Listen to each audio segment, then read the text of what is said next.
entre le commerce associé et la franchise réside dans l'organisation capitalistique et donc dans la gouvernance des têtes de réseau. Dans les deux cas, on a en présence des réseaux d'entrepreneurs indépendants, propriétaires de leurs magasins, de leurs points de vente, mais qui, dans le cadre du commerce associé, sont propriétaires de la tête de réseau et de leur enseigne.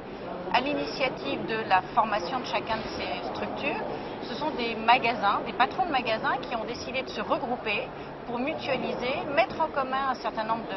d'actions, l'achat, la communication qu'auparavant ils exerçaient individuellement dans leur point de vente, selon le principe qu'ensemble on est plus fort. Et donc pour mutualiser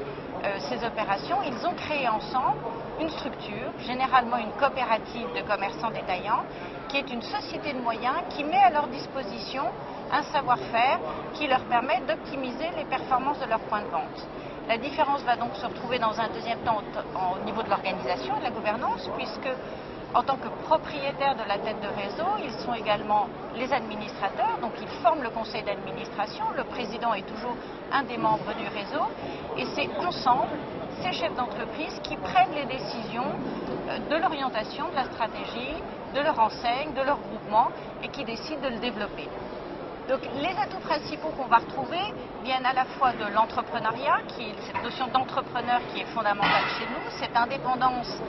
des différents adhérents, mais cette notion d'indépendance dans l'interdépendance. Et donc d'une très très forte implication à tous les niveaux, à travers des groupes de travail, des commissions, des réunions d'experts, bien sûr ce que j'évoquais précédemment, le conseil d'administration,